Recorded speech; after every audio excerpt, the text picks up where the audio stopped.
Yo, what up guys, Robby Rowland here. So I want to talk today about when guys are on and kind of controlling the running game and holding runners, and for more specifically, the question of how do you kind of avoid getting into a pattern with guys on. So I think the biggest thing, I forget what organization I was in that taught this, but a really cool concept was, you know, it's obvious to kind of just, hey, vary your times, vary your looks, vary your picks and all of these things.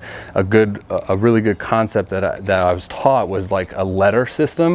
So when you fully come set, right, guy on first, speedy guy, you want to hold him best you can. When you come set, you go A, B, C, D, or 1, 2, 3, 4.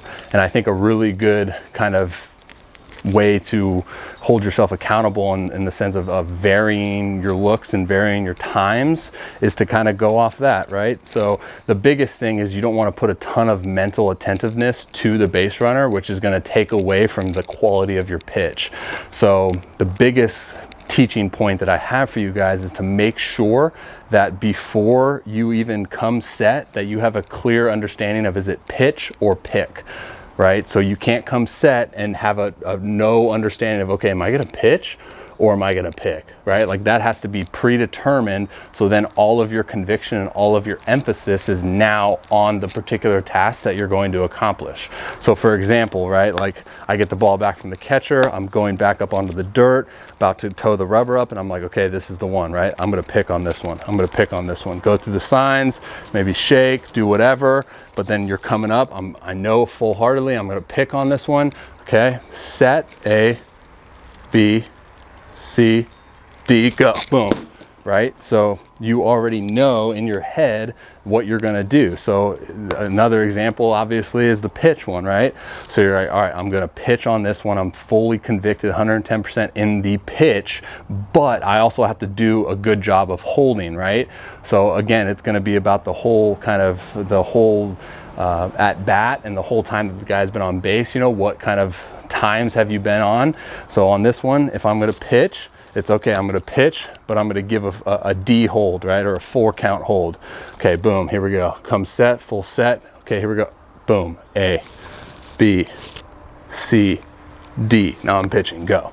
Right? So I think the letter system or the number system, whatever you want to call it, is just a really good way to kind of simplify everything and kind of be attentive to your ability to hold guys on. The last thing that we want is guys to fall into that pattern, right? Where typically what you see is that 2 or 3 count, where guys get into that rhythm and that comfort zone, and then they go up here, hold, 1, 2, and then go.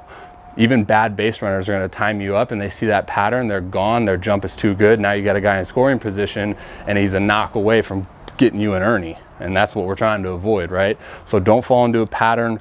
Be sure that you're putting mental attentiveness to your ability to hold the ball and go. So a good AB with a guy on first would look something like this, right? All right, first pitch, I'm going to pick on A. Boom, pick, okay? Got him picked. All right, second pitch, I'm going to pick on D, okay? Come set, A, B, C, D, pick, right? So now you've shown them 2 variations of pick, pretty much a quick pick and a hold pick, which is already right off the bat really tough to do. And then you can kind of go on this next one like a pitch, but you're going to hold for 4, A, B, C, D. Now you've done 3 things that are extremely hard to do, right? And you've shown them all to them. Okay, you have the ability to hold pick, hold pitch, and pick quick. So, I mean, right off the bat, that's a really tough kind of gauge for the base runner, and most guys, depending on how good the base runner is, will kind of shut it down after that, or just kind of rely on full speed to hopefully give an opportunity for himself to get a bag. But yeah, that's a really good kind of pattern to look at and hopefully get you out of getting into a pattern.